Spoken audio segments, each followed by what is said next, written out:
Hello and welcome, I'm Suyash Maheshwari and you are watching Last Tick here on News9, where we bring to you the lowdown of the day's action on Dalal Street. Now, Indian markets closed marginally higher but ended near the day's low on Tuesday in a highly volatile session. We kicked off the day deep in the green and Nifty opened about 150 points higher on the back of positive global cues from markets around the world. What contributed to this rally was easing US bond yields, a sharp fall in crude prices and lower dollar index, which all supported the sentiment. The markets through the session continued to build on to the morning gains and kept edging higher, with Nifty even taking out 21,700 on an intraday basis. However, a sharp correction in the banking and financials, which constitutes about 37% of the entire Nifty 50 basket, dragged the index lower, even taking it below the 21,600 mark, where it ultimately settled. At close, Nifty was up 0.15% at 21,544 mark, about 27 or 30 points off the day's low. Sensex, on the other hand, ended flat with a positive bias, marginally ending below the 71,400 mark, just about 14 points off it. The broader markets generally outperformed the headliners, but they also gave away most of the early morning gains as well. Nifty mid cap 100 and the small cap 100 index both were up about 1% in the morning session. By the end of it, they settled mixed. The mid cap index was up about 0.16%. It settled just below the 47,000 mark, which, by the way, it failed to defend. It was taking support at that level throughout the session, but on a closing basis it failed to defend that. The small cap index on the other hand was the best performer on Tuesday between the three indices, the Nifty mid cap and the small cap.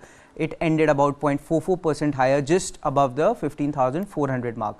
Now, amongst sectors, Nifty Media was the worst performer. It ended the session with a cut of about 3%, in fact over 3%. Zee Entertainment was the biggest drag on the index. The stock gave away about 8% today after reports made round yesterday. Reports came out after the market hours that Sony may perhaps call off its merger with the company.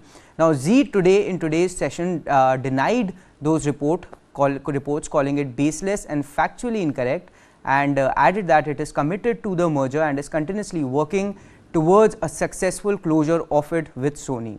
Banking and financials, I think we need to talk more about it because that was the biggest drag on the market.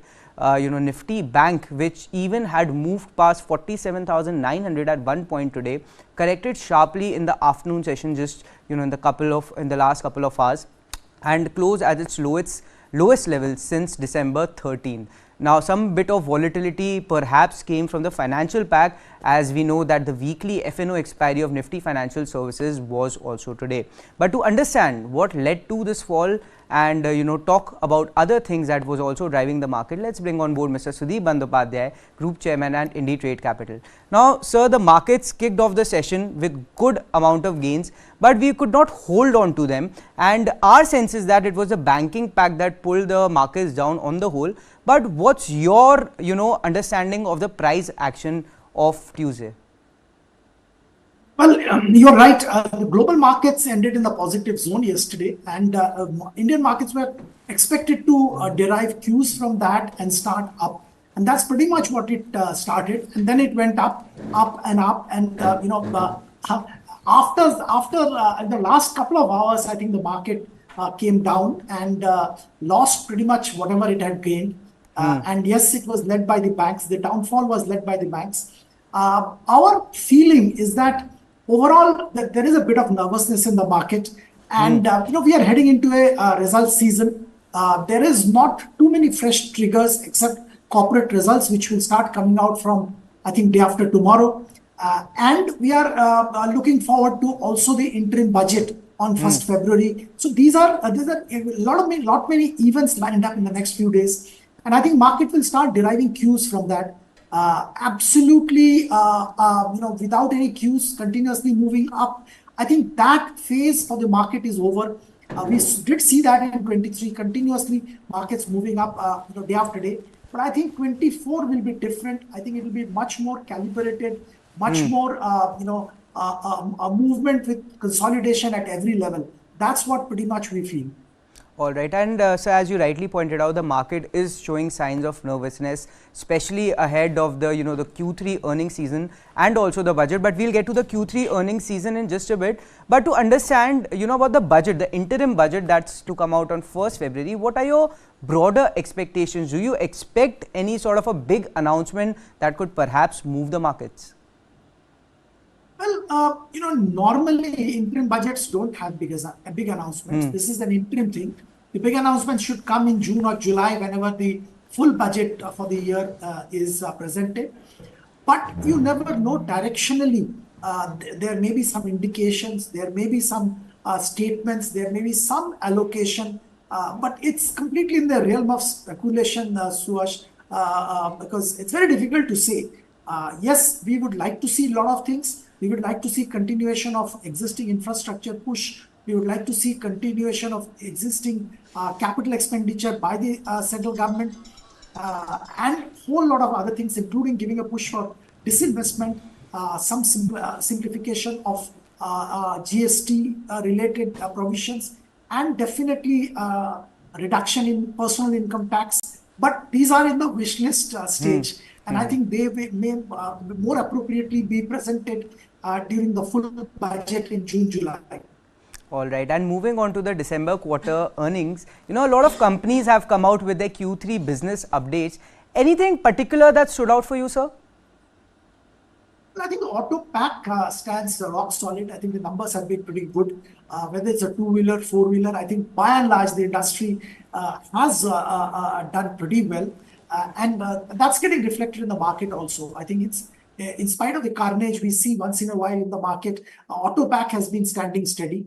The other area where there is continuous excitement and the updates have been positive is the construction infrastructure related sectors. I think by and large the updates have been pretty decent there. So I think these are the two sectors which stand out.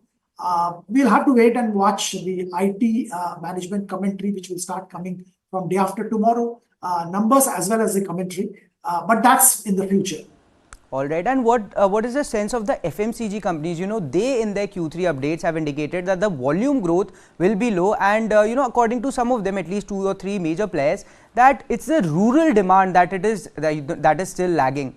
And is this a surprise considering, back when the Q3 earnings season was going on, a lot of analysts were expecting that, that rural demand would perhaps pick up considering, that there will be festive and wedding demand in Q3?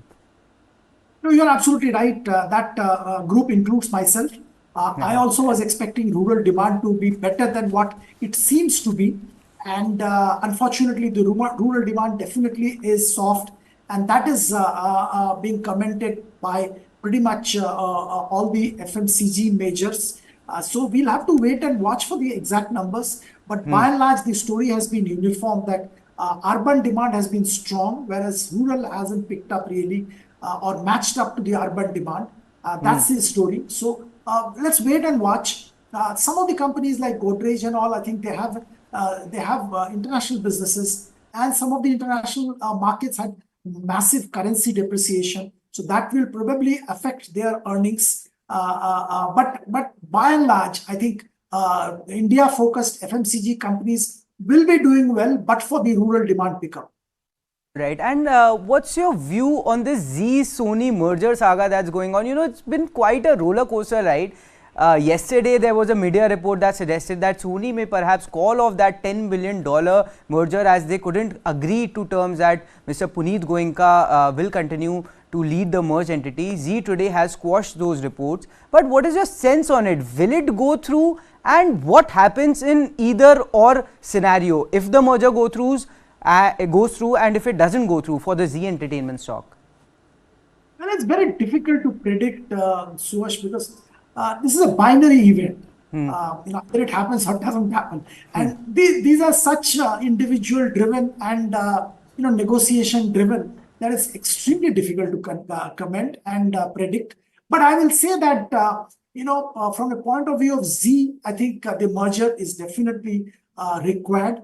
From the point of view of Sony also, I think after having spent so much time, energy, effort, and considering that consolidation is happening in the industry, From Sony's point of view, also the merger is probably required at this stage for them to go back and start from a empty slate is not a very palatable option. So I think both the parties, in their interest to go ahead with the merger, they need to iron out the differences and move on. So my feeling is probably 70-30, 70% the merger will happen, 30% it will not happen, or maybe 80-20.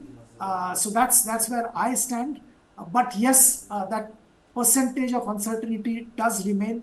And from an investor point of view, I think you need to be an extremely aggressive investor to take a benefit of this fall and enter into Z now. All right, so perhaps a wait and watch mode is what you need to apply as far as the Z Sony merger saga continues. Sir, always a pleasure speaking to you. Thank you for joining us here on Last Check. That's all we have in this edition of Last Check, but stay tuned with us as we'll be right back with Business Plus.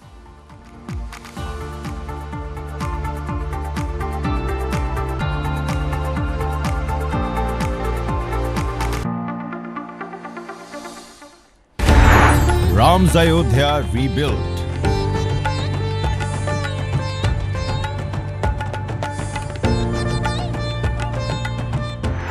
Ram Lala's Pran Pratishtha.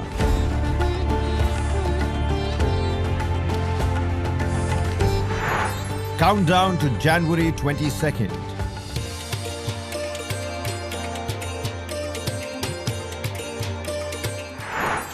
Dateline Ayodhya.